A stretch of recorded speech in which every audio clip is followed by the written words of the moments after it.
Let's look into the future of this beautiful love story that has been slowly but surely developing. Many aristocrats were invited to the ball in honor of the Grand Duke and Duchess of Blenheim. A famous singer named Antonio, famous for his voice, was even invited to this event. The Duke also held an autograph session for anyone who wanted to get something as a souvenir. But what surprised the guests most were the hot springs opened especially for them. The ball also featured exquisite snow wine, which is rarely seen anywhere else. The culprit of this celebration was our lovely heroine named Annette Fraze. The girl went through many trials before she was able to take such a good and prestigious position. The young husband, who was Duke Roik of Blenheim, did not leave the lady's side for a single step. She felt embarrassed by the attention they were attracting with their interactions in public. But the guy didn't care about the looks from the outside, as he was crazy about his chosen one. Looking straight into Roik's eyes, the heroine could never have thought that she would achieve his love. But it so happened that now the place of the Grand Duchess is forever secured for Annette. Just a year ago, the girl had to choose a groom, which caused quarrels in her estate. Although young Fraze was not to blame for the small amount of money for the wedding, her father constantly yelled at her. Annette tried her best not to say something rude to the Marquise in response. Not long ago, she found herself in a story about a saint who was supposed to become a Grand Duchess. As luck would have it, the heroine took possession of an ordinary villainess who was soon to die. In the original story, this girl lived up to all the evil rumors about her. She even stayed on her father's estate after her wedding with Blenheim and tormented the saint with all her might. So nothing good awaited her in the end, as the evil Annette was soon executed by hanging. But Fraze's current daughter had no intention of dying so easily out of stupidity. Although the Marquis was sure that the wedding would have to be cancelled due to lack of funds for it, but the heroine suggested a solution in the form of holding the ceremony in a temple where everything is very cheap. The girl didn't feel sorry for herself at all, because her future husband didn't even send the required amount. And her father cared only about his own reputation, so he wanted to get rid of his daughter as quickly as possible. He seriously considered Annette's offer, which was financially beneficial to him, and in the end, the man gave his consent for the wedding to take place in the temple, since the desire to earn money there won out. The heroine was pleased with her father's decision, since she did not intend to stay in this place. The task of marrying for a small sum of money was not an easy one, but the lady coped with it. But Miss didn't expect to meet a man who was dissatisfied with this in the corridor of the estate. It turned out to be her brother Perrin, who had previously had little contact with his illegitimate younger sister. The guy was sure that Annette would regret her decision, which only benefited her father. The girl herself knew perfectly well that she shouldn't expect anything from such a simple wedding. But she remembered the war, when her father refused to help the Duke of Blenheim fight the beasts. As a result, the former duke was forced to make a pact with the dragon, which resulted in his death. So it was no secret even to Perrin that the current ruler of the North hated their family. However, the heroine remembered that nothing good awaited Fraze in the future, so she wanted to escape. The only thing that bothered her was that her brother seemed worried, even though they hadn't communicated before. But a moment later, the elder behaved as usual and discontentedly nudged his sister with his shoulder. And once again, the heroine found herself left to her own devices in this new and unfamiliar world. She noticed that many of the maids treated her character badly, whispering behind her back. But as soon as Annette turned around, the assistants pretended that nothing had actually happened. The lady was not hurt by the ignoring, as she had experienced something similar in her past life. Life as an advertising worker was so difficult for her that Miss did not want to go back. So she explored the novel with pleasure, trying to find a way to survive it. Due to the lack of telephones and the internet, the heroine periodically missed the past world. But she was delighted by the opportunity to visit the north of this place, which was famous for its beauty. The girl was willing to bet anything that the Duke's castle had a majestic appearance, and there were even more rumors about young Roik Blenheim, which Miss was delighted with. That evening, the Duke's estate was still quiet and deserted, as the servants were afraid of their master. The boy carefully read the letter from the Marquis of Fraze, who agreed to his terms. Roik concluded that the man was completely desperate, since he was marrying his daughter off to him. His best assistant, Pharrell Otis, blamed himself for everything because he hoped to get a refusal. But even the consent received for the wedding did not change Blenheim's plans not to let Annette in. The assistant was interested in how the Duke planned to refuse the lady, since he couldn't just leave her. But the gentleman's expression told Farrell that this was exactly what he had planned to do. This display of dishonor surprised Otis, who had never been very good at lying. But the commander of the nightly detachment, named Demick, fully supported Royk's decision. He was sure that if Fraze got into the mansion, he would bring a lot of problems with him. But none of Blenheim's assistants wanted to go to the girl personally. Even Otis didn't show any desire, because he had to play the role of Royk at the wedding. But the gentleman cruelly appointed his assistant to be responsible for conducting the ceremony. And just in case, he sent his deputy, Hedrick, on this journey. However, even such help did not in any way please Farrell, who was doomed to shame and disgrace, all because Blenheim had no intention of marrying the daughter of the Marquise, who was his enemy. The wedding day soon arrived, which the heroine was looking forward to with impatience, although the preparations were modest. Annette didn't expect that even her pale face could be transformed so much with makeup. The maid reminded him that out of concern, the Marquise had assigned his daughter several servants to the north. But Fraze understood perfectly well that in reality, her father's plan was much more insidious and cunning. He was going to keep an eye on Annette and Royk because he was sending his daughter to a potential rival. The heroine could barely contain a sly smile, because she did everything to ensure that her father's plans quickly fell apart. Instead of the Duke himself, his representative arrived at the wedding venue and seemed agitated.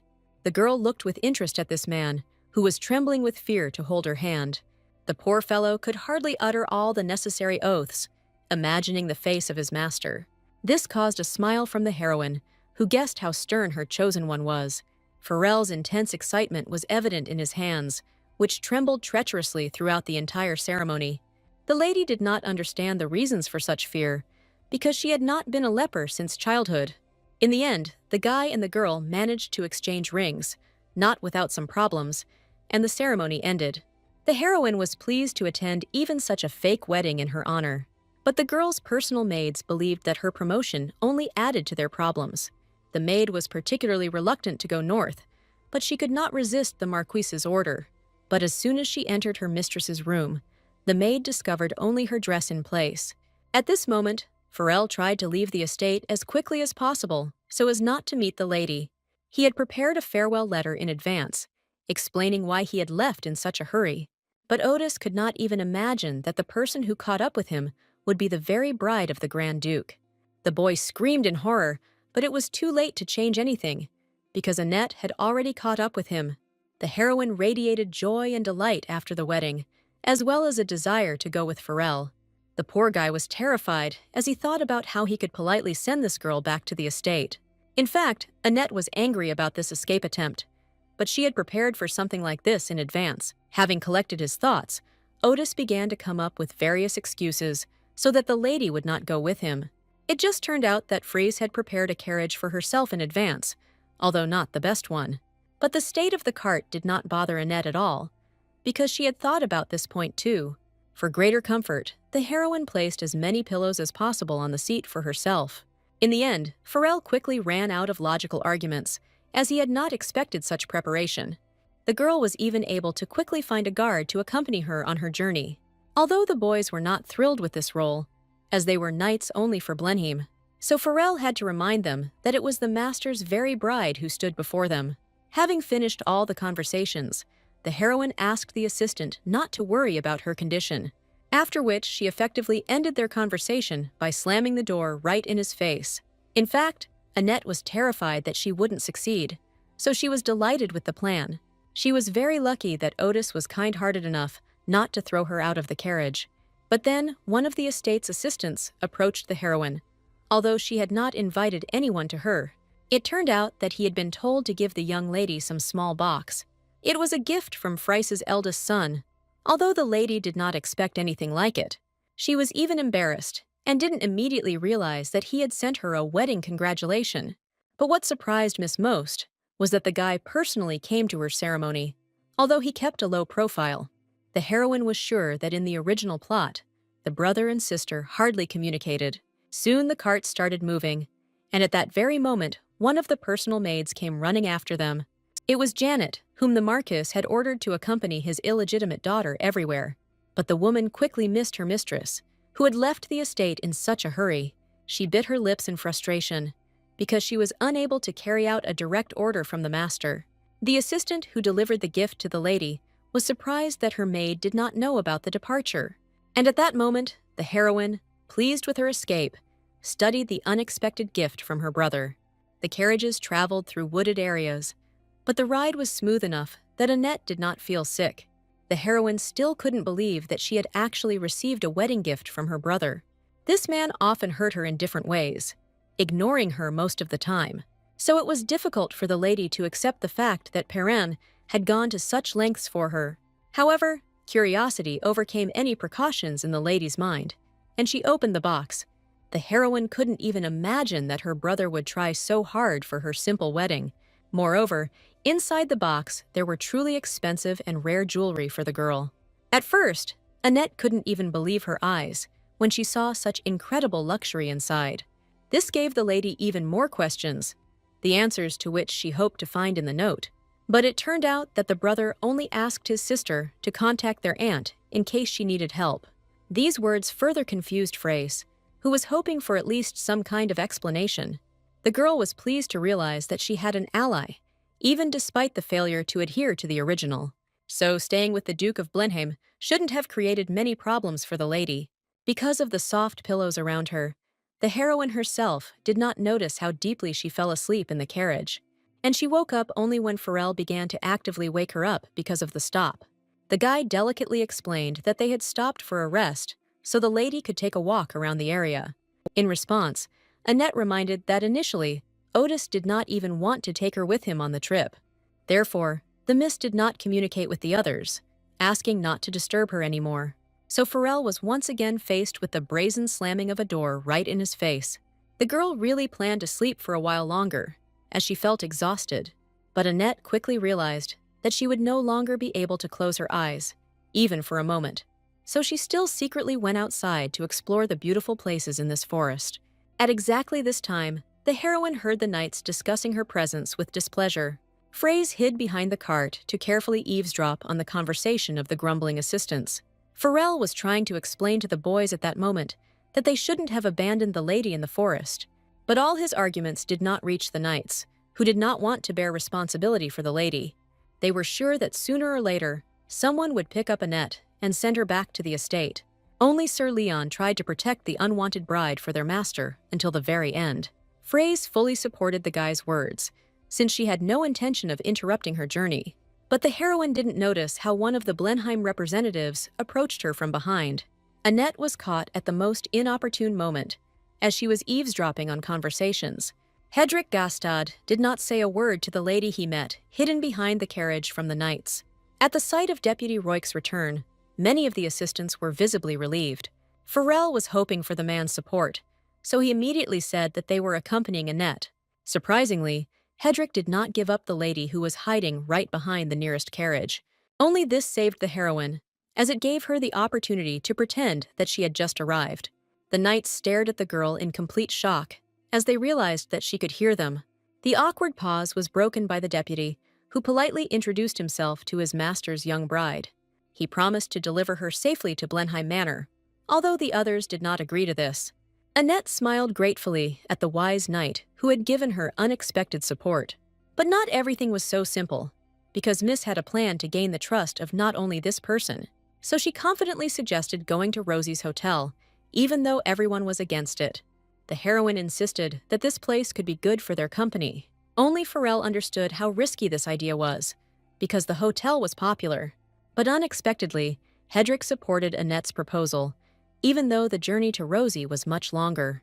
Fraise didn't think that, thanks to her deputy, she would be able to persuade everyone so quickly.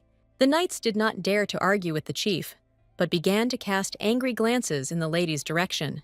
However, the heroine had a cunning plan to win their trust, so she did not despair at all. Fraise placed a big bet, because if there were no places, then everyone would turn against her. Only Otis tried to warn the lady about this, but quickly failed in his mission. Because of his soft-heartedness, the guy was unable to object to the confident and beautiful Annette. However, the heroine was not worried, since she had not suggested going to this hotel for no reason. Closer to sunset, the whole company arrived at the place, and it was clear that they would have to spend the night in the forest.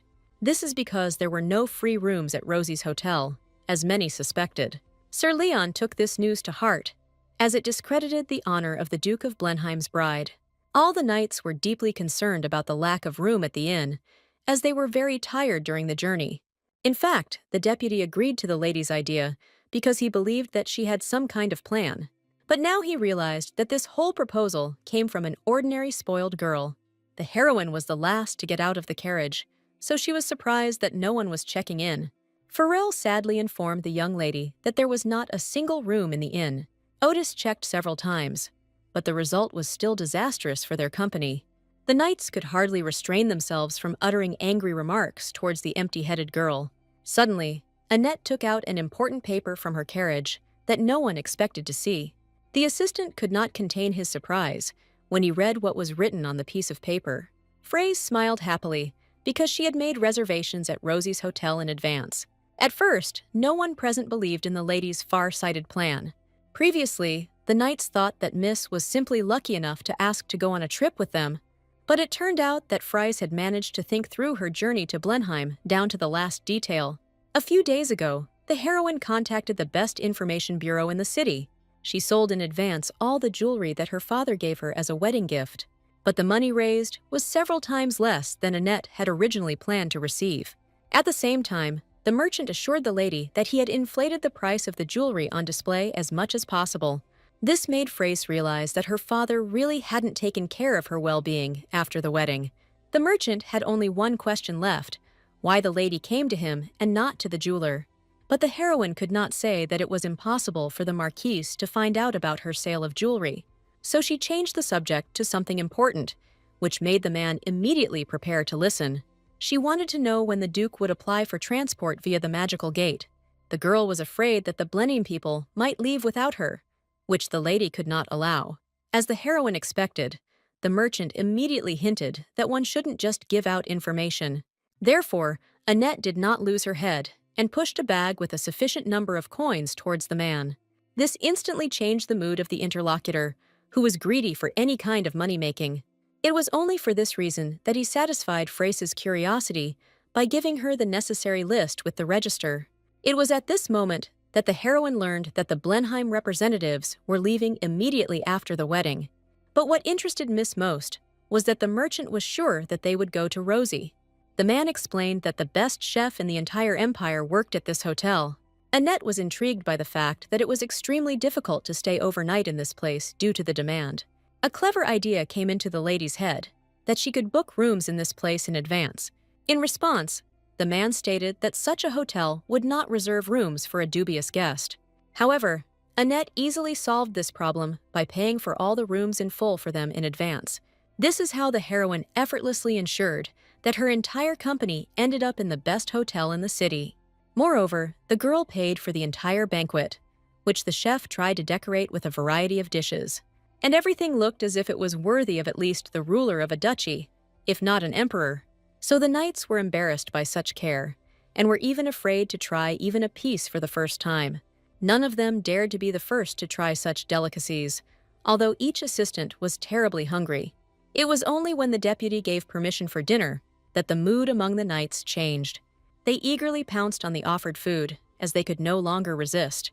Annette couldn't help but smile with satisfaction at the excitement that had befallen the boys. It remained a mystery to Pharrell why the lady had chosen this particular hotel for them. In response, Frace smiled mysteriously and reminded him that this was the best place in the city. The girl couldn't admit to anyone that she actually knew the plot of the story in advance, so she pretended that she had simply thought out her entire journey with the knights in detail.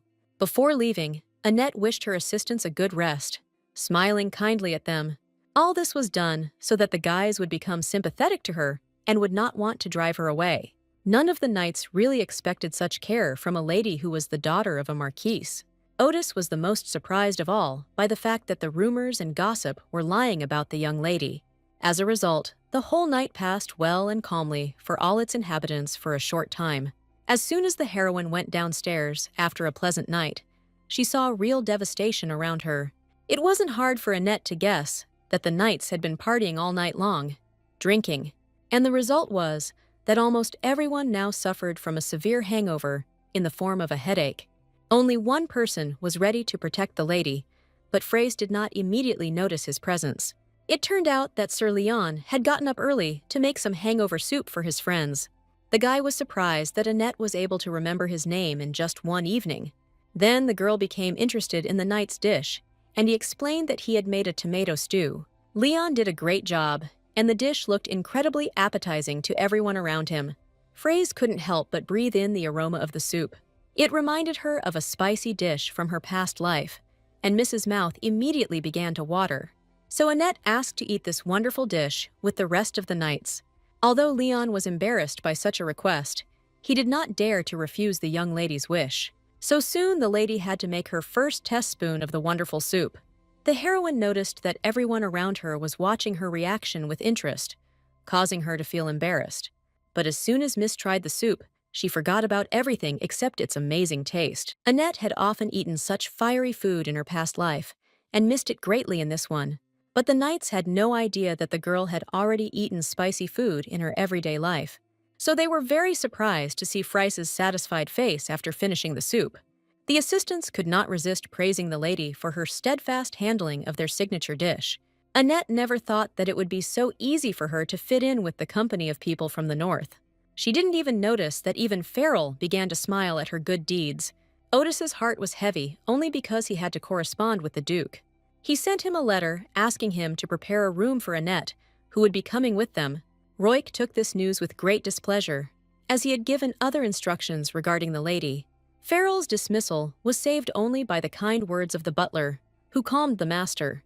Whitley wisely decided that it was worth giving Otis a break, as he was the best assistant, although even the old man agreed that all the guy's arguments looked like excuses. Blanheim was sure that any noble lady would not marry him. The Duke was troubled by all the rumors that circulated about the villainous daughter of the rich marquise, but Whitley reminded the gentleman in time that he, too, was called a real monster among people. So Roik had no right to judge people by rumors, because a lot of things were said about him, too. The guy himself didn't even notice how he began to think about the comforts of life for this girl. Finally, he angrily asked the butler to prepare a temporary room for the lady. Blenheim planned to send his new wife back as soon as possible. He had no idea how difficult it would be to resist the lady's natural charm. The next morning, the heroine and the knights set off on their further journey north. Soon they made a stop among the snowy beauty, which Annette could not get enough of. For the girl's sake, one of the assistants even heated up the water so that she could wash herself properly. But he didn't expect to meet someone so early by the river. Because of the strange hat, the guy did not immediately recognize the young lady who was washing herself with cold water. So it came as a surprise to him when Fraze addressed him correctly by his name. The girl was not at all afraid of the cold river water, which many ladies would have done in her place. Sir Johas admitted, confused, that he had heated up more warm water, especially for the miss. But the heroine didn't count on such help, so she managed just fine without the bucket. This made the knight doubt whether the girl was really an aristocrat. But what impressed everyone most was that Annette somehow knew how to cook beautifully. She even slept under the night sky without any problems, although many ladies would have found this inconvenient.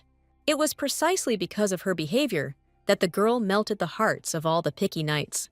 Therefore, although the lady did not ask for anything, the guys tried to help her in any matter. Gradually, the assistants began to open up to Annette, although they themselves did not notice these changes. That evening, the heroine could not help but notice that the company no longer had the same wariness. If before the knights perceived Fraze as a noble lady, now she was one of them. And the lady even liked this change in attitude, because it made it much easier for her to communicate with the knights. However, the girl was still troubled by thoughts about what kind of person the Grand Duke was. So, taking advantage of the goodwill of her new friends, she carefully began to ask about him. However, Sir Johas could not say anything specific about the gentleman, who even ate all the food in a row. Miss was not pleased that the knights could only name monster hunting among the Duke's hobbies, and there were legends about his harsh character, because if Roik was not in the mood, he could not talk all day. Farrell tried to salvage the situation and reminded him that Blenheim was actually a good man. He turned to his assistants for help, and they immediately confirmed this fact for the young lady. Sir Leon spoke particularly kindly of the Duke, Despite all his less-than-stellar character traits, the boy stated that at only 15 years of age, his master had achieved greatness as a swordmaster. Sir Johas took up the game and reminded them that the Duke possessed amazing and incredible power. The fact that they then mentioned the residents' love for Blenheim did not make the situation any better. Since Otis hadn't originally asked about the terrible rumors about the master, the knights ruined everything. The heroine only now realized that the Duke had even more reasons to sincerely hate her. But in her past life, the girl had often encountered similar things, so she was not going to give up. Soon, beautiful views of the city's endless snowy streets began to open up on their path. Annette enjoyed watching the scenery around her from the carriage window, as she had never seen anything like it before. Blenheim Castle was impressive not only for its size, but also for the incredible grandeur of its construction. So he occupied all of Frace's thoughts as soon as she arrived at the right place a few days later. Farrell regretfully informed the lady that the Duke was too busy to meet them after a long journey. But the heroine was grateful to that stern guy for the fact that he did not kick her out immediately upon arriving at the castle. What came as a real surprise to Otis was that this lady demanded absolutely nothing for herself. Inside the castle, the entire company was politely greeted by the butler, Whitley, who had already prepared a room for Annette. Fraze immediately felt that this man was good, despite all the moral pressure from his mere appearance. The old man quickly led the girl to her room, where the miss was to live for exactly several days. Fraze immediately asked Whitley to tell Royk that she would like to meet him if possible. The butler smiled delicately in response, and did not say that Blenheim did not want this. As soon as the old man left, the heroine relaxed in a pleasant environment for the first time in a long time. The lady saw no obstacles for herself, since she had already become the wife of the Grand Duke. Besides, she deservedly considered herself beautiful enough to make Royk lose his head at the sight of her. Suddenly, the girl's gaze fell on her reflection in the mirror, and she saw how everyone around her perceived her. Annette was horrified that she hadn't put herself in order at all, and none of the knights had told her about it. That same evening, Farrell tried to get Fraze at least a couple of days to stay quietly at the estate. But Blenheim was serious about sending the Marquise's daughter back as soon as possible.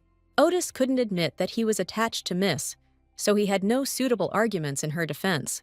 Moreover, Royk was especially skeptical about the young lady who was possibly pampered by her father's love. But during the entire journey, the assistant never once noticed that Annette was spoiled. In fact, the master was simply teasing the servant, since he himself saw through the window what the young lady had arrived in. Then he was impressed by the sight of a not very comfortable carriage, which was supposed to shake on every uneven surface. For a moment, the color of the hair of the girl who had recently become the Duke's wife flashed through the carriage window, and Royk liked this small picture, which reminded him of his favorite thing. This is because the lady's light and airy locks resembled snow-capped mountains with beautiful scenery. This is one of the reasons why Blenheim was so strict, because he already felt an unnecessary favoritism towards this miss. The heroine spent the entire end of the day waiting for the Grand Duke to grace her with his venerable presence. Since this did not happen, the next day the girl eagerly awaited the meeting with her husband. But for some reason, this did not happen even after a couple of days, although the butler fed Annette with promises. As a result, Fraze came to the bitter conclusion that the Duke had deliberately ignored her requests for a meeting. But this only provoked the explosive lady, who was used to always achieving her goals. In fact, Fraze initially found Royk's attitude towards her strange from the moment he arrived. She thought of asking Wheatley for permission to explore the entire castle on her own. But the butler immediately began to refuse, on the grounds that this required Blenheim's blessing. However, the old man had no right to reveal the master's location, as this would have resulted in dismissal. The heroine was worried that in the novel's plot, her character was unable to talk to her husband, and their marriage was annulled. The girl was not satisfied with this option, so she decided to personally find the great Royk's room. She was sure that Blenheim's room must be one of the most recognizable and largest in the castle, but even the corridors were striking in their size, and yet Annette had not yet begun to explore other departments. But Miss was going to knock on every door until she found the one she needed so much to save her life. But most of the doors turned out to be locked, so they were eliminated in the search almost immediately. Soon the heroine came across the maid's room, who were very surprised to see her. Next, Phrase opened the door to the laundry room for the maids, whom she also wished good work. What most embarrassed the lady was what happened in the kitchen, where all the food was prepared in the form of a huge competition. So Annette was very happy when, for the first time in a long time after knocking, someone answered her. But it turned out that this time the girl was mistaken, as she ran into working magicians in the castle. Phrase didn't expect to see such a face exhausted from the enormous amount of work. The boys briefly explained to the young lady that they were only temporary interns in this place. This immediately reminded Annette of her past life, in which she herself occupied a similar sad place. So the heroine encouraged the boys by telling them that they were the best workers in the entire huge castle. Phrase hoped that with his beautiful smile, he could at least brighten up the dull working life of these poor fellows. At the same time, Miss ran away in time, since she had nothing more to do in this room. The workers were impressed by the lady's appearance in a place where the Duke had never set foot. The trainees all came to the conclusion that this girl was truly worthy of Blenheim. That same day, Royk walked with Farrell through the corridors of the castle, listening to his report about the lady. Hearing that Annette was exploring the entire castle from top to bottom, the master decided that she was a spy. But Otis was more likely to believe that the lady was so deliberately looking for the Duke for the sake of meeting him. The guy had never encountered such incredible persistence from a female representative before. Even old Whitley was getting tired of the lady's constant questions and began to persuade the Duke to meet her. At that very moment, when Royk was thinking about Annette, she appeared in a hurry on the first floor of the castle. The heroine had not yet had time to examine all the rooms in the building, so she even broke into a run. Farrell was delighted to see Phrase, but before he could say a word, his master nervously shut him up. In a panic, the Duke pressed his assistant against the wall so that Phrase would definitely not notice them by accident. Before, Farrell hadn't noticed Blenheim doing anything that would lead to intimacy. But all this was done so that Otis would not attract the inquisitive lady with a casual word. Royk had no plans to meet Annette, no matter how much she insisted on it. Therefore, the guy was worried that the girl could accidentally see his silhouette from the first floor. Although all his assistants urged the gentleman to talk to his wife, he considered it stupid. In fact, Blenheim had good reasons for avoiding meeting the Marquise's daughter. There had already been a beautiful lady in his life, to whom he had awkwardly quickly given his heart. And this whole love story ended in trauma for the Duke, who still remembered that incident. Because of his curse, the boy unknowingly harmed his beloved so much that nothing could be fixed. That is why he did not want to see another lady who could become his next victim. The next morning, the heroine used a new tactic and sat down to drink tea right on the cold street. The knight looking after the lady tried his best to warm her, but he was not very successful. The guy was surprised at the determination with which the miss sacrificed herself just to talk to the Duke. Annette kept reminding him that she might not be sitting here if she knew where Blenheim's office was. However, the assistant could not answer any of the miss's questions regarding his great master. The heroine had long since concluded that Royk had indeed been avoiding her all this time for some reason, but the girl only needed to live in his company for a year to save her life. This is because, according to the plot, her father was supposed to start a rebellion, which would lead to the death of his entire family. So Annette needed to make arrangements with Blenheim for a short period of time together. The knight was sad to see the saddened face of Phrase, who was clearly thinking only about the Duke. But then he remembered how much the lady had enjoyed eating tomato soup on the trip, so he offered it. The heroine immediately perked up at the mention of such a delicious and beloved food from her past life. She immediately approved of the idea of taking a walk, causing the knight to break into a sweet smile. But the guy let his guard down and accidentally confirmed that the Duke's room was on the 3rd floor. The knight did not expect that, at such a kind moment, Annette would ask her treacherous questions so opportunely. In this cunning way, Phrase was able to find out where exactly she should look for the Grand Duke in the castle. In fact, the lady herself understood where to look for Blenheim, but the knight accidentally confirmed all her guesses. It was not without reason that Miss drank tea in the garden, since most often the ruler's rooms overlooked this area, and the farthest office from her window was in the west wing, which was clearly visible from the courtyard. Annette was a little surprised that the Duke chose the coldest side for himself, since he lived in the north anyway. Fate favored the girl, who never thought she would be able to meet Blenheim's gaze in person. But at one point, the lady was absolutely sure that she saw a man's silhouette in the far window of the castle. Miss had never met Roik before, so she didn't know what he looked like, but it was impossible not to recognize him. If the guy hadn't slammed the window curtains in a panic, Fraze might have thought she was simply mistaken. But with his hasty actions, Blenheim completely surrendered himself to the inquisitive and persistent Fraze. With his heart beating wildly in his chest, the Duke closed the curtains in the hope that his wife would not recognize him. For some reason, this sweet girl reminded Blenheim of a real and adorable chicken. The Duke did not want Annette to catch a cold because of her stubbornness and the stupidity of her assistant. The guy himself did not expect that he would end up thinking about the good health of his temporary guest. Roik justified his thoughts by saying that if the lady fell ill, he would have to spend time on her treatment. Meanwhile, the knight took the beautiful lady on a walk through one of the most famous cities in the north. The heroine had never seen the floor of any street paved with real gold before, so she was quite surprised by the wealth that the Duke seemed to be casually displaying. Therefore, it remained a mystery to the girl why Blenheim sent so little to her wedding. Miss would gladly go and have a showdown with the guy right now, if it weren't for the knight. But she felt sorry for him, so Annette put off finding her harmful husband's office for now. In fact, there weren't many interesting shops in this town, which confused the poor assistant. He admitted that people in the north didn't like standing in line, and didn't even follow fashion very much. It seemed to Miss that every commoner here valued their time and tried to earn as much as possible. However, she was consumed with curiosity, wanting to know what the north had to offer. The heroine didn't yet know what disappointment she would have to experience because of the strange things around her. Whenever Annette found something nice, she would hesitate for a long time whether it was worth buying. And then it turned out that the item was not intended for everyday wear by any person. And when the lady found something that looked like a completely normal item of clothing, there were surprises there too, because this thing was unreasonably expensive, as if the miss wanted to buy an entire castle. So shopping for the Marquis's daughter turned out to be a surprisingly boring and unattractive undertaking.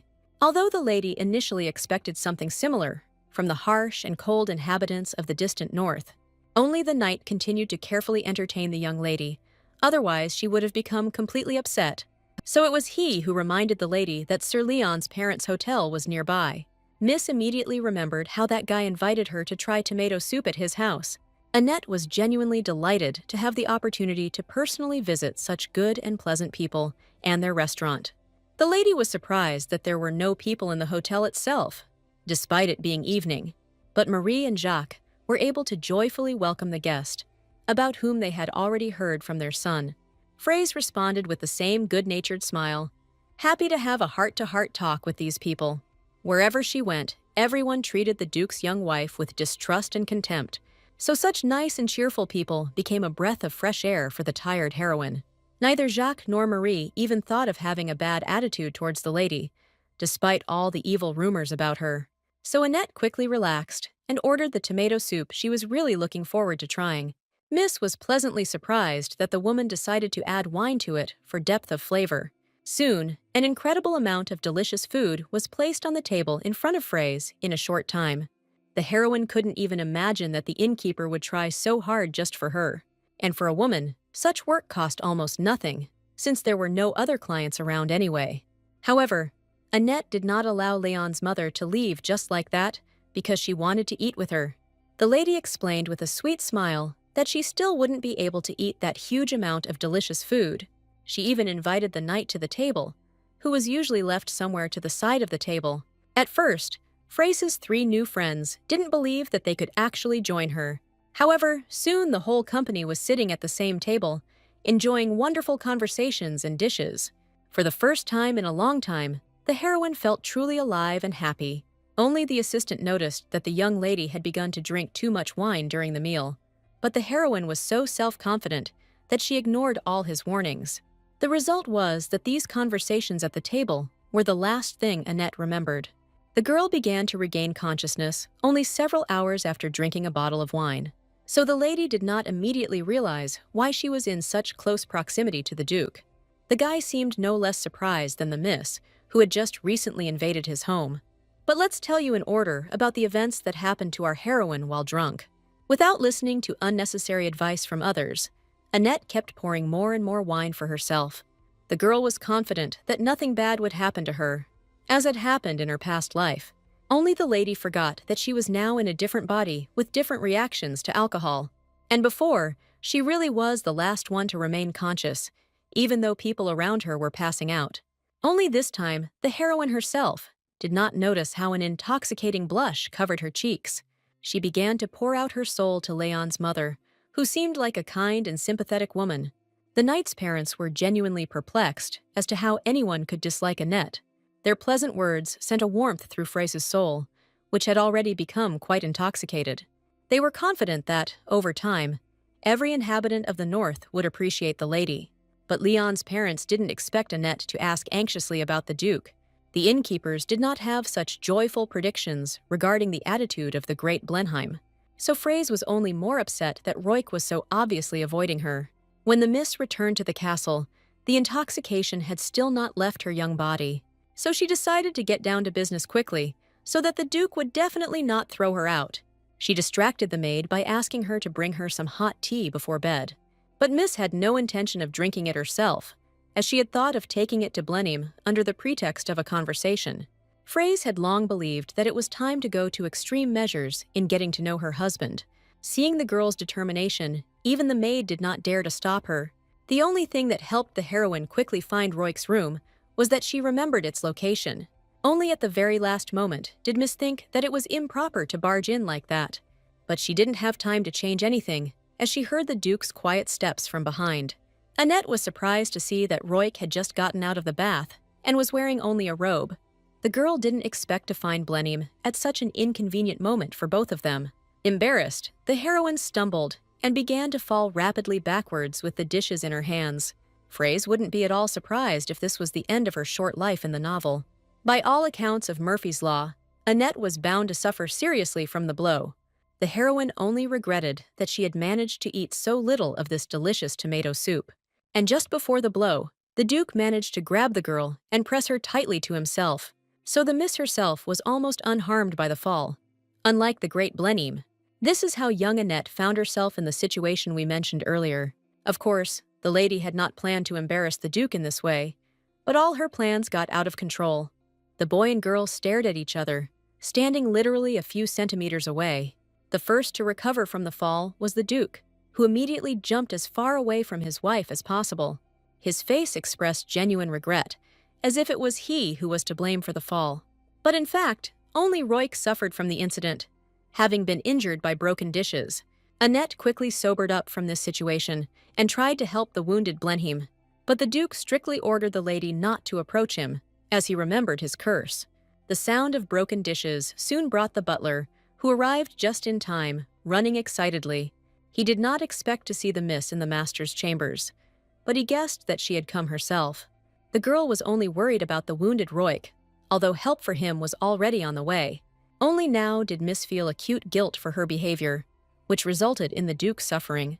Blenheim himself did not say a word to the lady who so brazenly invaded his personal space. In the room, the heroine was completely lost in thoughts about how wrong she had acted. She understood perfectly well that if she had not behaved so recklessly, nothing would have happened. But at the same time, the girl could not get the Grand Duke's carrying act out of her head. At the memory of him, the lady's heart was ready to jump out from pleasant excitement. The only thing that remained a mystery to Annette was why the guy had jumped away from her so abruptly. Frey hadn't thought about Roik's curse before, but now she remembered its existence again. The boy's father was able to win the Northern War only because he absorbed the core of a powerful dragon. But he couldn't withstand this force, which is why he quickly withered away and died. No one knew that the curse would pass on to Roik, and he would be forced to fight the energy. One method was combat, and the second involved transferring mana to a physically strong woman. And according to the plot, only a saint could calmly share the heavy burden of the Grand Duke. So it became clear to the lady why Blenheim had been so afraid of harming her all this time. But the heroine couldn't understand why she didn't feel any pain after meeting the Duke. The next morning, Roik, to his surprise, lay in bed for a long time from fatigue. As soon as the guy realized this, he suddenly opened his eyes, because he usually had difficulty falling asleep at night. It was a real surprise to the Duke that during his entire sleep, he never woke up with anxiety. It turned out that yesterday's chance meeting with Annette somehow influenced this. After all, at the moment of their rapprochement, Blenheim clearly felt his mana flowing into the lady's body. The Duke could not allow this to happen, as he was afraid of hurting the Marquise's young daughter. Although the guy had the feeling that he had never experienced such peace before, and for some reason, Phrase's face did not distort from unbearable pain, as always happened. After this night incident, Blenheim could no longer ignore the lady's presence in the castle, but the girl was surprised when the Duke demanded that she return home immediately. Of course, the heroine did not want this outcome at all, so she was frightened by the order to return. Roy could not admit to the girl that he did not want to share his terrible fate with her. Therefore, he promised to prepare a carriage for the miss tomorrow, no matter how much she was against it. Annette quickly realized that she couldn't play on pity with this stern man, so she surprised the guy by saying that she herself wanted to divorce him in the near future. However, the heroine needed 1 full year in the Duke's castle before she could leave. It was too long a time for Blenheim to allow such a thing to happen. Although in reality, Royk didn't have another lover in mind to behave like that. Phrase decided that this was exactly what it was all about. But even so, she couldn't go back now. The lady used blackmail to lie about her first wedding night spent with the Duke. Blenheim blushed so deeply for the first time in his life after a trivial and insignificant threat. The Roika had no leverage left over this brave and resourceful daughter of the Marquise. So he confessed to her that he was under a terrible curse from a powerful dragon. Annette would never have thought that the Duke would tell such a secret to the daughter of his enemy.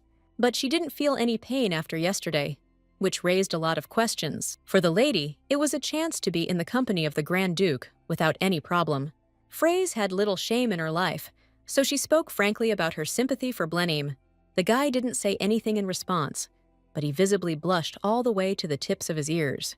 The Marquise's daughter was sure that her new husband did not like her one bit, so she put on a tearful act about how she shouldn't be rejected so early. The heroine burst into tears, pretending to be deeply hurt by Royk's behavior. In the end, the Duke could not hold back the sight of the woman's tears, so he changed his mind. He sincerely pitied the lady and offered her his handkerchief, just to console her a little. Annette wasn't going to pretend to suffer for too long, so she accepted the consolation. A second later, the lady smiled joyfully, as if she hadn't just been crying with all her might. This circumstance surprised the Duke, who was not accustomed to resisting cunning female charms. However, it was too late to refuse the contract offered by Phraise. The lady insisted that they both sign it, as this would give her confidence in her future.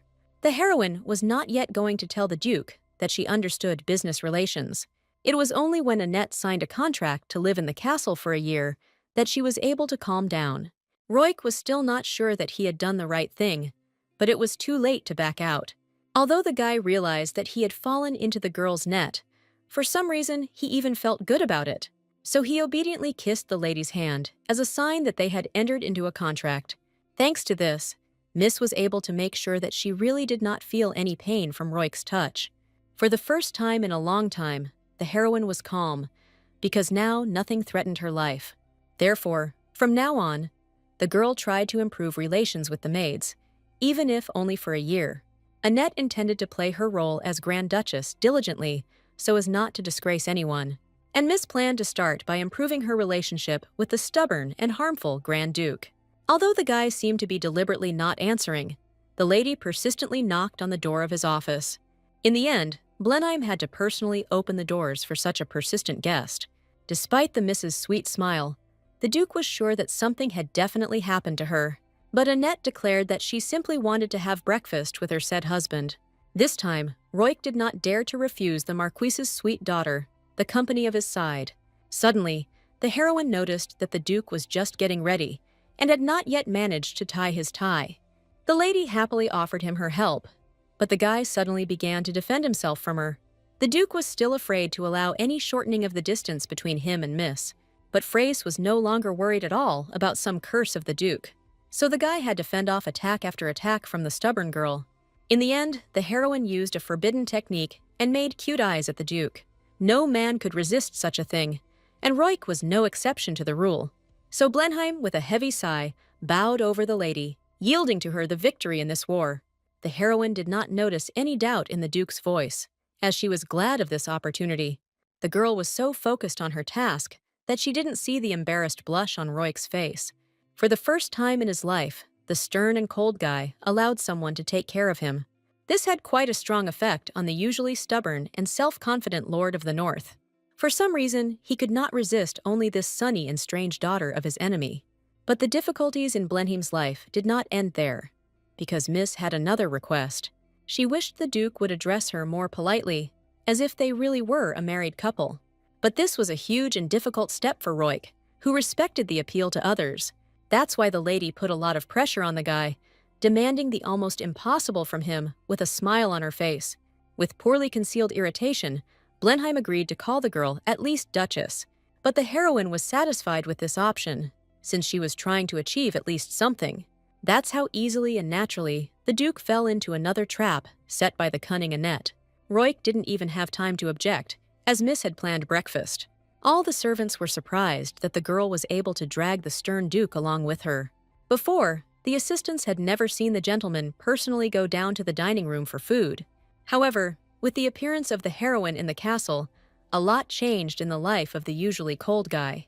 He watched in amazement as Annette constantly radiated warmth and happiness to everyone around her. It seemed that young Fraze would never stop smiling at any reason in life. Here, for dessert, for a change, they brought strawberry cake, which was rarely made before. But the heroine had already managed to try this miracle of food, so she was incredibly delighted. The guy had never seen anyone eat an ordinary dessert with such pleasure before.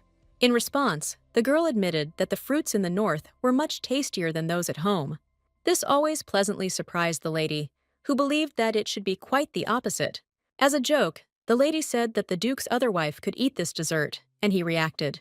Miss never thought that it would be so much fun to make fun of her harmless husband. This is because Miss wasn't the main character in this novel, so she had a lot of free time. And in less than a week, Annette was completely tired of walking and drinking tea all day long. Suddenly, Whitley hinted to the lady that the Duke planned to take a walk in the garden during the day. For the Miss, this was a real signal to action, approved by the butler himself. She was incredibly happy that even the old man began to help her get closer to Blenheim. This time, Royk was lost in his thoughts, completely alone, and did not pay any attention to his face. That's why he didn't immediately notice the girl, who was struck by his openness when he was alone with himself. Miss easily and naturally forced herself into the guy's company, although he wasn't very happy about it. But he did not refuse the questions of the lady, who was interested in knowing almost everything. This is how the heroine learned that the Duke, because of his curse, did not like the touch of other people. She couldn't even imagine how unbearable it was for Royk to remain silent about such a burden. But Annette was distracted from her sad thoughts by the fact that the guy's tie had slipped a little to the side. This time, the girl adjusted an item of clothing without even asking her husband's permission. The lady did not expect the Duke to admit that he had not untied the tie she had worked so hard on. The guy himself didn't understand why he treated such a trivial and simple thing with such care. He was noticeably embarrassed by the fact that inside, he himself could not find answers to his own questions. But the heroine did not laugh at the vulnerable Duke and promised that she would help him with his tie more than once. Royk was pleased to hear this promise, although he would never admit it to anyone. That same evening, the heroine came to the Duke's chambers again, so that he would not have time to forget her face. She eventually heard something inside the room break with a loud sound while she was waiting. Immediately after this, a disheveled Blenheim appeared on the threshold, again afraid of some tragedy. But the lady came only to get another opportunity to get closer to Royk. True, the Duke was not ready for peaceful evening conversations with the Miss, who had managed to become boring during the day. However, the heroine was not at all embarrassed by the guy's words about her inappropriate evening dress. For some reason, of the two of them, only Blenheim was truly concerned about the rules of decency. But the Miss continued to make stubborn attempts to violate the Duke's personal space. In the end, as in all previous times, the girl was able to win over the guy with her persistence. She had no intention of doing anything bad, because her very presence made Royk's life easier. However, the gentleman of the North was not mentally prepared for constant communication with his wife. However, before he had time to notice, Annette was already holding his hand with all her might, helping him fall asleep. Just a few minutes ago, Fraze came to visit under the pretext of warming herself by the fireplace. Last time, the heroine didn't have time to look around due to unexpected and embarrassing reasons. But now the lady noticed that Blenheim's room was not distinguished by luxury and wealth. The miss felt obliged to put the guy to bed so that he would feel better. Roik hoped that he could quickly drive away this self-confident and impudent daughter of the Marquise. But from the very beginning, everything did not go according to the Duke's plan, and he was unable to resist the lady. In her past life, the heroine often managed to put tired people to sleep without much effort.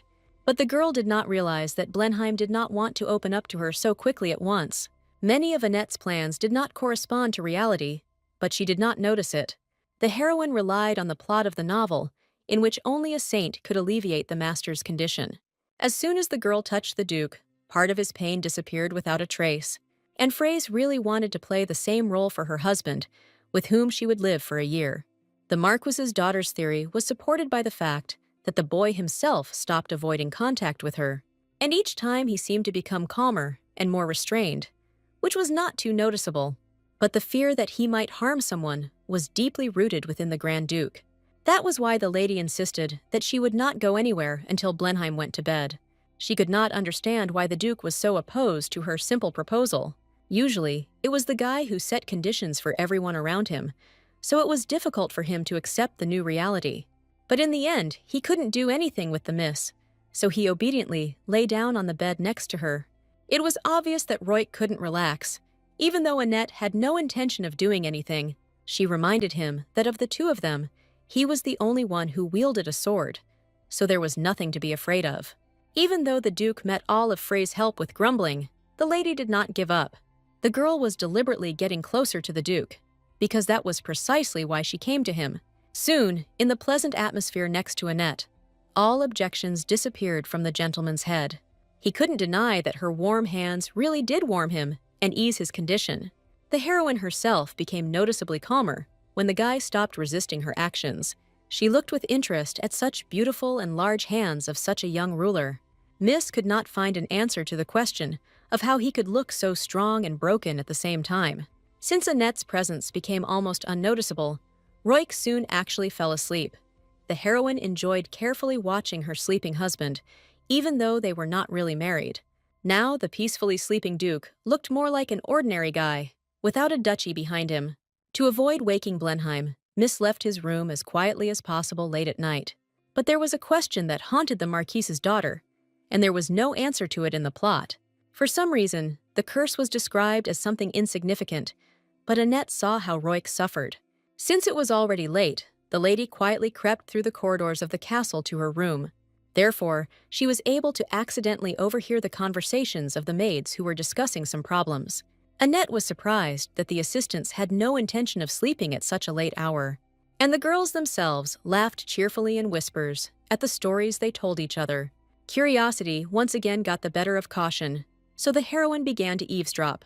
And at that very moment, the two young maids were unexpectedly scolded by another young maid. It was a girl named Janine, who was the only one who followed all the instructions precisely. But she wasn't popular among the other assistants because of her arrogance. With surprise, Fraise realized that she had already heard Janine's voice among her close associates. Meanwhile, the maids pushed off their work with water onto the girl who approached them. They weren't going to bother heating the barrel anymore to keep Annette happy. Many people treated Janine unfairly because she was considered an upstart among the assistants. It was clear from the girl's face that she had no desire to reheat the water. But the maid only wished the best for her mistress, who would be more comfortable washing herself in warm water. The heroine perfectly understood all the feelings of her assistant, who obediently trudged towards the kitchen. She hadn't paid any attention to Janine before, but now she realized that she needed to be rewarded. So with a warm smile, Fraise headed to her bed to pretend to be asleep. The Marquis's daughter did not know that this maid had actually seen part of her clothes on the second floor. The next morning, the heroine again visited the Duke's room with a cheerful and joyful smile. The guy was clearly not happy that his wife was invading his personal space again, but the lady stubbornly ignored the Duke's lethargy, who was noticeably tired of her constant presence. Roik was still a gentleman, so he apologized for falling asleep last night. In fact, Annette planned to bind Blenheim to herself so that he would definitely not drive her away. That is why she visited the Duke during his working hours, when no one bothered the gentleman. The lady calmly stated that she wanted to read in the company of a serious and collected guy. As usual, the girl did not pay attention to any objections from her young husband. Any task that Phrase took on, she would always see through to the very end. So the lady was not even embarrassed by the excitement and nervousness that emanated from the Duke due to her presence. She completely abstracted herself from the real world, immersing herself in book information. This time, Miss read about ways to tie a tie, which clearly lacked illustrations. At the same time, the girl glanced at the handsome and stately guy right next to her. No lady could resist the Grand Duke, despite his character. So Annette flinched in confusion when she accidentally met Royk's gaze. The guy didn't expect that the miss would so boldly compliment his handsome appearance. The Duke immediately blushed, although there was a chance that the lady said such pleasant words to many people. At that moment, Leon entered the gentleman's office without knocking, as he was in a great hurry to deliver his report. The heroine was delighted to see her friend, whose parents she even managed to meet. But Royk suddenly became wary at the sight of the sweet conversation between the knight and the girl. First of all, the assistant reported to the Duke about the training schedule. Only after this did he happily turn all his attention to Sunny Annette. None of the friends noticed how Blenheim became more and more gloomy with every word they said. Although the Duke himself had previously avoided communication with the lady, now he felt jealous of her. So the gentleman glared at the knight, demanding that he leave his office. Leon had never seen Royk in such a state, so he was seriously scared by that look. But the heroine did not notice Blenheim's hostile attitude towards her good friend. The lady carelessly asked her husband to tell her more about the young and handsome knight. Now, without his uniform, he seemed to the girl much fresher than he had been on the short trip. When the miss called the knight sweet, the Duke's heart felt as if it had been pierced by several arrows. He would prefer never to hear compliments from Phrase towards other men. So the Duke, out of spite, declared that his assistants could not be called by good words. The heroine noticed too late that she had accidentally offended the proud gentleman's ambition. The couple spent the remaining couple of hours in complete silence, not daring to speak to each other. Annette felt awkward, although she didn't feel any guilt towards Blenheim. Soon Royku had to leave, which he briefly informed the Marquis's confused daughter about. The guy made a remark that she shouldn't have been giving everyone nice compliments. The Duke's appearance reminded the lady of the beautiful antique costumes from her estate. Only her brother wore something similar, and yet Miss never responded to his wedding gift. Annette could not forgive herself for forgetting, because those decorations were really expensive. So she tried to thank Parayan in a letter, but for some reason, the words wouldn't come to her mind. The heroine had never had to put all her thoughts down on paper before, so it was hard for her to get herself together. Time after time, Phrase discarded the options she didn't like and started the letter over again. But nothing changed, and the girl still found it difficult to come up with anything coherent. She only paused when she heard the quiet rustle of wheels heading towards her desk. It was Janine who carefully reminded the young lady about snack time so that she would not remain hungry. The maid looked reserved and calm, as if she could be trusted with any secrets. So the lady felt obliged to share with her at least one delicious cake. The assistant was visibly surprised by such kindness and obediently accepted this small gift, while Annette was completely focused on devouring divinely delicious desserts. No matter how much the lady ate, she still couldn't get used to the combination of ingredients in the dish. After each such dessert, Phrase's mood was lifted, and this time was no exception. Seeing the mess in the room, Janine offered to help clean it, which came in handy.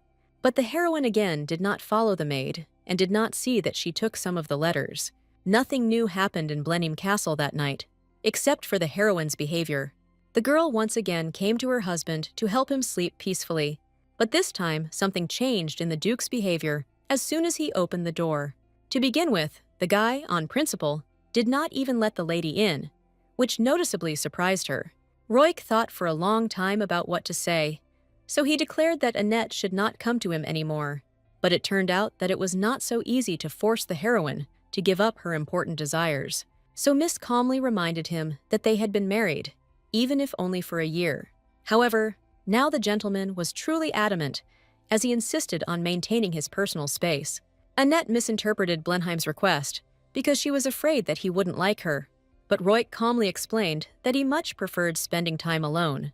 But the girl came to the conclusion that she didn't need to visit her husband only at night. No matter how hard Annette tried to charm Blenheim with her beauty, she failed. So this time, the doors of his room were cruelly and firmly closed to her. Although Miss didn't show it, she managed to get upset, because she had planned a lot of things for today. It was no easier for the Duke, who had to make such a difficult decision. Roik had already regretted several times that he had told this girl about his curse. After all, now, in addition to his own problems, the guy was also touched by the situation of the Marquise's daughter. He had long since learned from Farrell that many considered Annette to be the illegitimate daughter of a rich father. Otis was genuinely worried about the lady who had managed to strike him right in the heart during the trip. Only now the Duke was jealous of the bright phrase, even to the best assistant in the castle. He was also afraid that Annette would tell her father about his curse, which the enemy would definitely use. Despite everything, the guy tried to maintain the illusion of a peaceful life in the castle for many years. He still remembered his father's torment when he learned that his curse would be passed on to his children. The previous Duke was ready to curse his soul for his son, but even that was of no help. So the man suffered for a long time before accepting the brutal truth about the curse being passed on. And all this was clearly seen by the young heir, who could not help his beloved father in any way. Much time had passed since that moment, but the Duke still remembered it as if it were real. True, recently bright thoughts have begun to mix with his sad past. Their source was Annette, which Roik didn't even realize at the very beginning, avoiding her.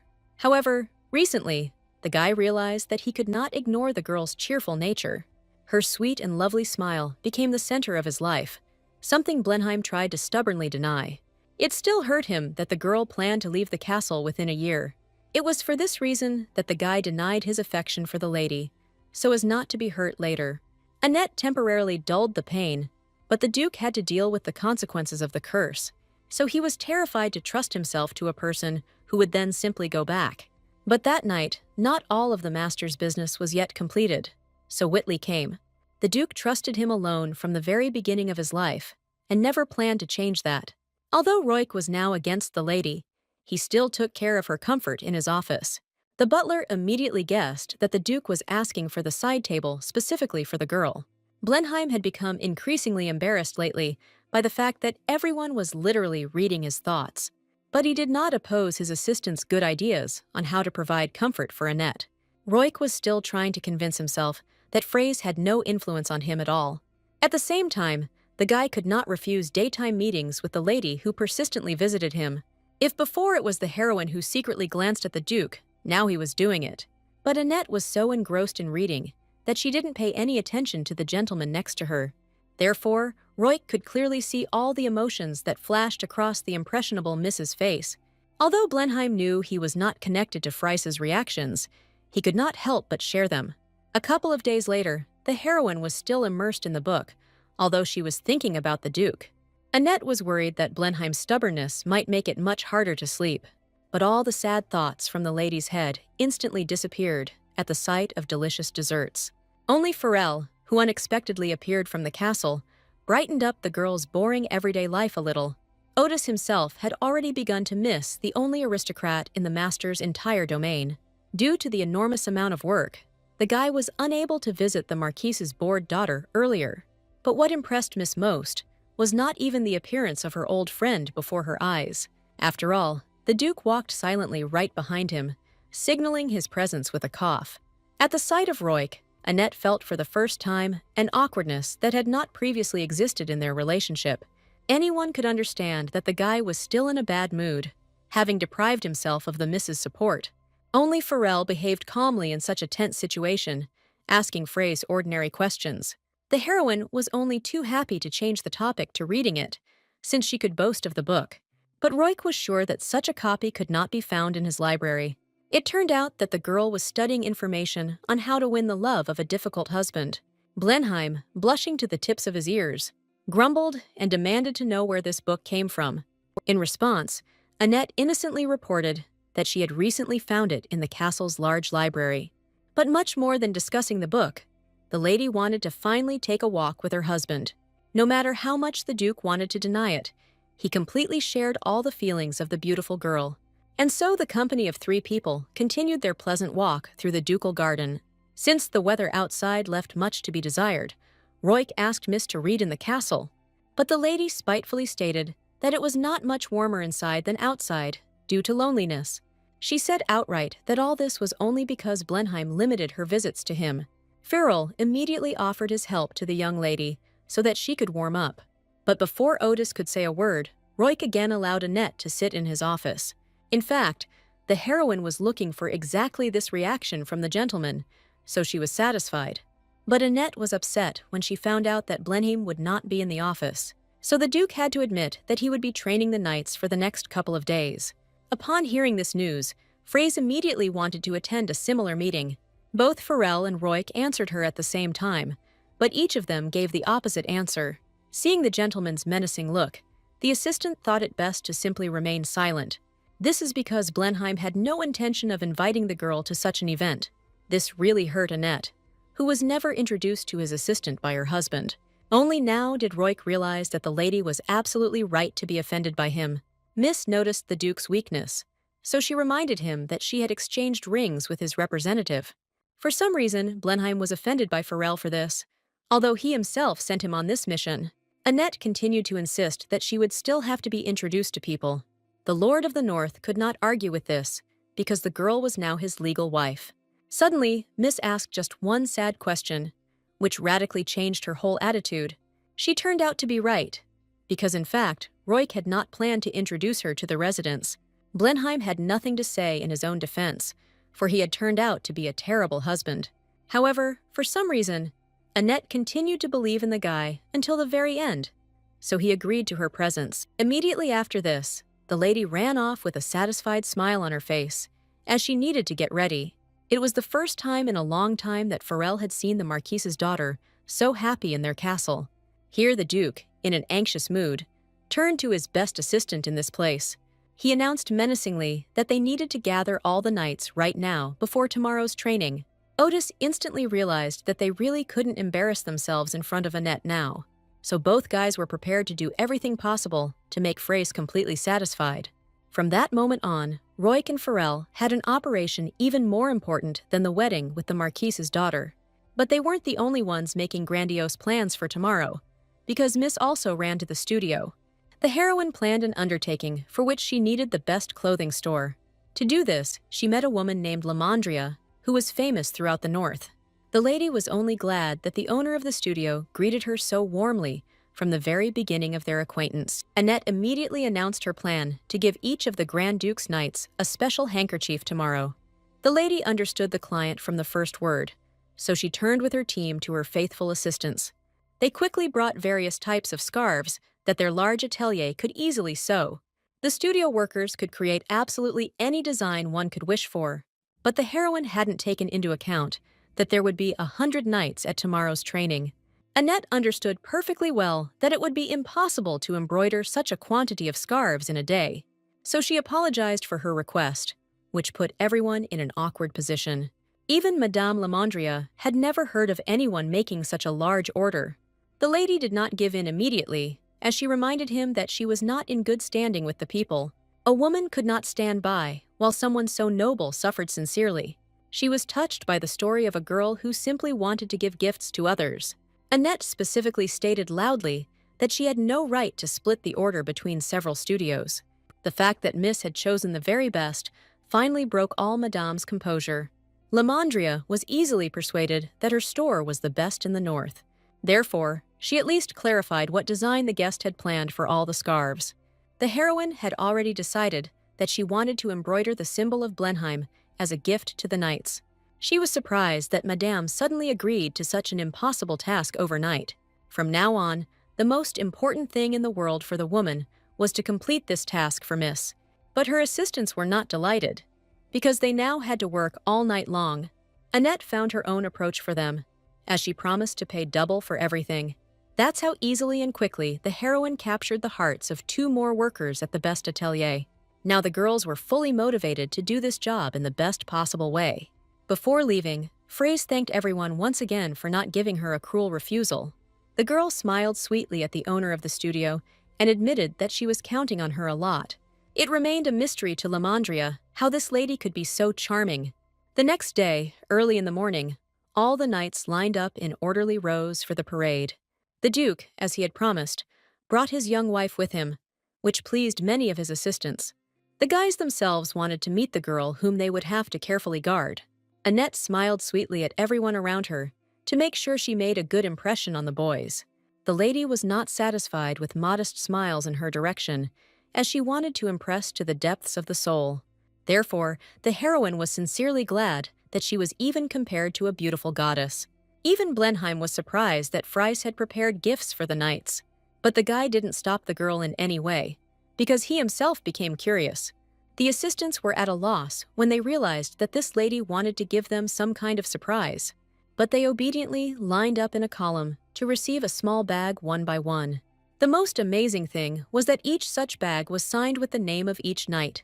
The boys were surprised that Annette pronounced their names correctly when presenting the gift. Before, even Roik had a hard time remembering absolutely all the people under his command.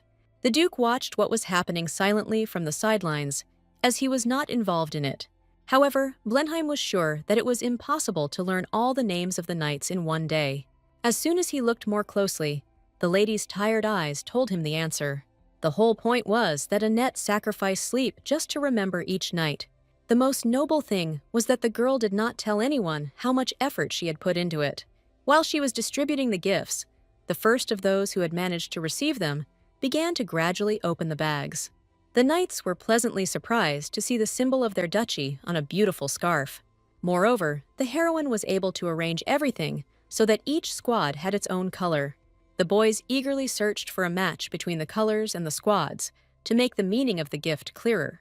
It was clear that the Duke's wife had put a lot of effort into creating the scarves. A couple of hours later, the lady finished the long and complicated presentation, which she managed well. Roik was already prepared for the fact that he too would receive a small handkerchief as a token of Mrs. Gratitude. But unexpectedly, the heroine only said goodbye to Blenheim briefly as she was going to rest. The gentleman did not think that Annette would not give him anything as a gift, just like the other knights. But the girl pretended as if she had not planned a scarf for her own husband. This fact puzzled Blenheim so much that he was unable to say anything at parting. For the first time in his life, the boy felt as if he was not the center of attention for someone. Moreover, of all the people at the training, he was the only one who did not receive any gift this time. Suddenly, Annette turned back, and hope blossomed again within the stern Duke. But the girl was interested in the question of why the guy had not worn a tie since yesterday. Instead of answering, the gentleman silently reached into his inside pocket, where he had something lying around.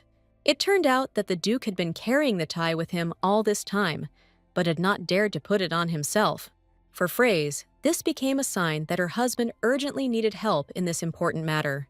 In a short time, Annette easily learned to tie ties quickly and efficiently.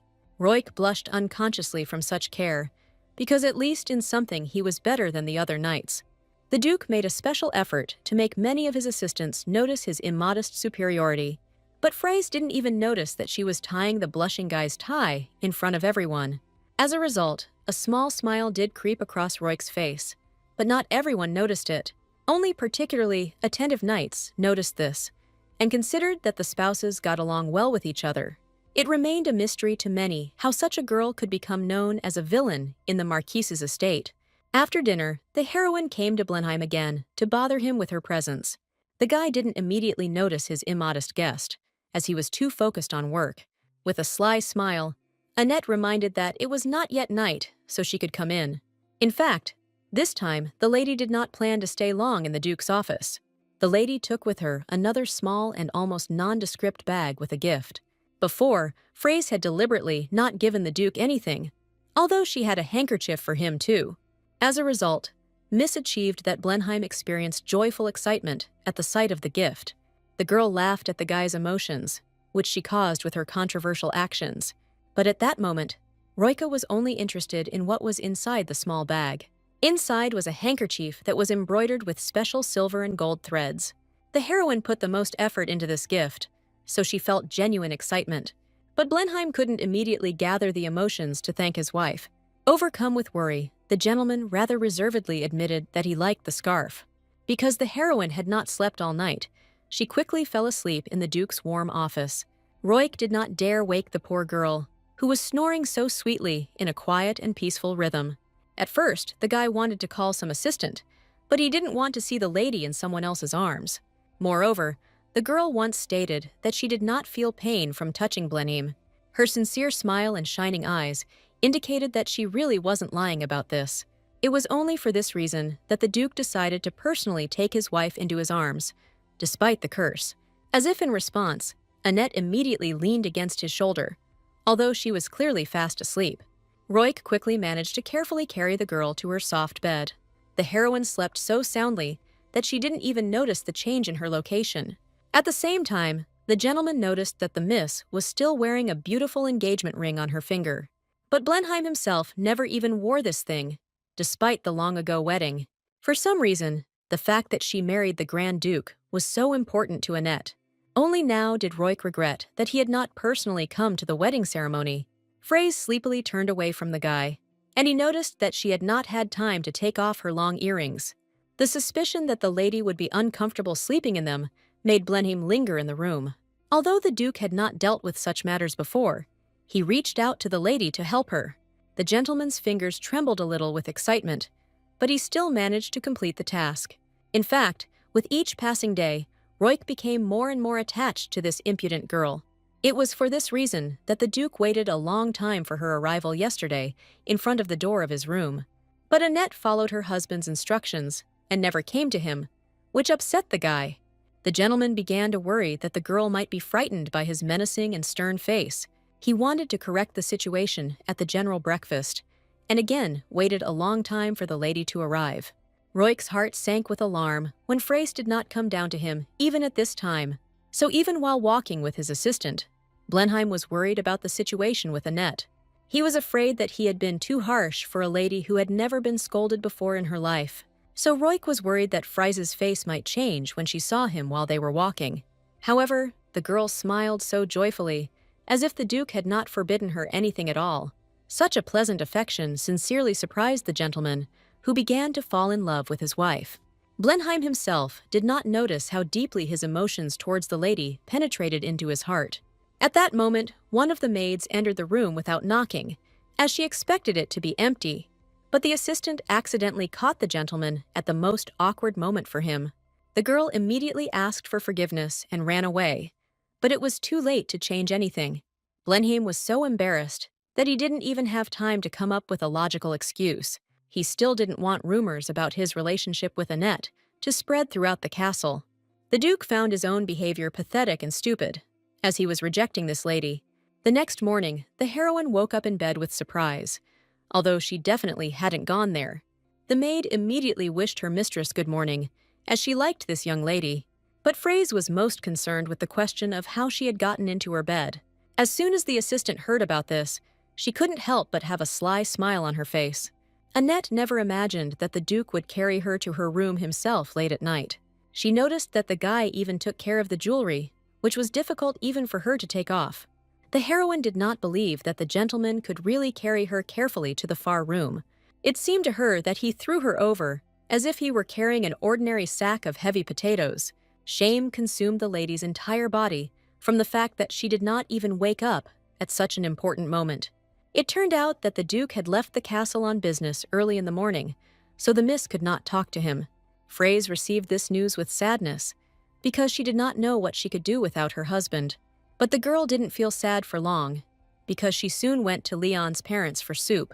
Annette couldn't resist the pleasure of eating this tomato dish whenever she had free time, so he happily praised Marie, just so she wouldn't give up on this business. Even in her past life, the heroine was unable to eat anything as delicious. In the end, the good-natured hostess offered the lady to take her tomato soup recipe with her. She explained that there was nothing secret about this soup. Everyone just prepared it differently. In response, Annette really wanted to somehow thank the good-natured restaurant owner. So the girl noticed that there weren't many people in the room.